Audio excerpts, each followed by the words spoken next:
பத்தி பார்க்க போறோம்.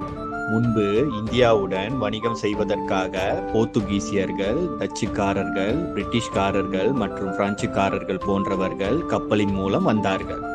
டென்மார்க் நாட்டின் டேனிஷ்காரர்களுக்கும் இந்தியாவுடன் வணிகம் செய்து கோட்டையை அமைக்க வேண்டும் என்ற ஆசை இருந்துள்ளது. இந்தியா வணிகம் வாய்ப்புள்ள நாடு என்பதை தெரிந்து கொண்ட ஐரோப்பியர்கள் இந்திய மண்ணில் வர்த்தகம் செய்ய வருகிறார்கள்.